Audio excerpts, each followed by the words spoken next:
ஒரு பிரதான எதிர்க்கட்சி மக்களுடைய பிரச்சனை நாங்கள் முன்வைக்கிறோம். இன்னைக்கு தூங்கி கொண்டு கும்பகரன் போல் தூங்கி கொண்டிருக்கின்ற அரசாங்கத்தை தட்டி எழுப்பி கடந்த கால அதிமுக ஆட்சியை விமர்சித்த முதலமைச்சர் மு.க. ஸ்டாலினை எந்நேரமும் தூங்கும் கும்பகர்ணன் முதலமைச்சர் என அதிமுக பொதுச் செயலாளர் எடப்பாடி பழனிசாமி பதிலடி கொடுத்துள்ளார். நகரத்தில் இருக்கின்ற குடியிருப்புக்குள்ள தண்ணி பூந்திருக்காது. ஆனால் செய்ய தவறிய அரசாங்கம் திமுக அரசாங்கம். நேற்றைய தினம் பெய்த மழையில விழுப்புரம் நகர மக்கள் குடியிருப்பு பகுதியில் தண்ணி சூழ்ந்ததற்கு காரணம் திரு ஸ்டாலினுடைய அரசாங்கம். கையிலாகாத அரசாங்கம், செயலற்ற அரசாங்கம், சரியான முறையில் செயல்படாத காரணத்தினால்தான் இந்த விழுப்புரம் நகர மக்கள் நேற்று பெய்த கனமழையால் பாதிக்கப்பட்டிருக்கிறாங்க.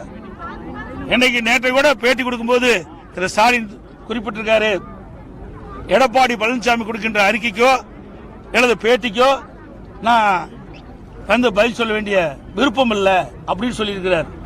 அப்படி விருப்பம் இல்லாத காரணத்தினால்தான் நாங்க கொடுத்த அறிக்கையின் அடிப்படையிலோ எனது மக்களுடைய பிரச்சனையை ஒட்டி நாங்கள் வெளியிட்ட செய்தியோ ஊடகத்தின் வாயிலாக வெளிப்படுத்துகின்ற செய்தியே அவள் முறையாக கடைபிடிக்கப்பட்டிருந்தால் நேற்றைய தினம் கனமழையில் விழுப்புரம் நகர மக்கள் பாதிக்கப்பட்டிருக்க மாட்டாங்க. இந்த தூர்வாரி இருந்தா, அந்த கோழியானூர் கால்வாய் தூர்வாரப்பட்டு இருந்தால் விழுப்புரம் நகர மக்கள் பாதிக்கப்பட்டிருக்க மாட்டாங்க. ஆகவே அலட்சியமாக பதில் சொல்லுகின்ற ஒரு முதலமைச்சர் கண்டிக்கத்தக்கது. ஒரு பிரதான எதிர்க்கட்சி மக்களுடைய பிரச்சனை நாங்கள் முன்வைக்கிறோம்.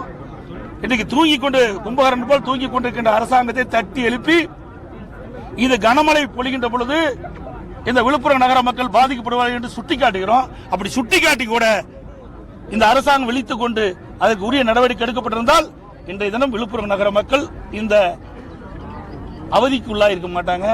ஆகவே வேண்டுமென்றே திட்டமிட்டு ஆட்சி அதிகாரம் கண்ணை மறைக்கின்றது. அதிகார போதையில என்ன பேசுவதே என்று தெரியாமல் பேசுகின்ற முதலமைச்சர் இன்றைய முதலமைச்சர். மக்களுடைய பிரச்சனையை கவனிக்காத ஒரு முதலமைச்சர் தமிழ்நாடு முதலமைச்சர். பருவமழைக்கான அனைத்து ஏற்பாடும் நாங்கள் தயார் செஞ்சுட்டோம். செய்திகளை உள்ளது உள்ளபடி தெரிந்து கொள்ள ரெஃப்ளெக்ட் நியூஸை சப்ஸ்கிரைப் பண்ணுங்க.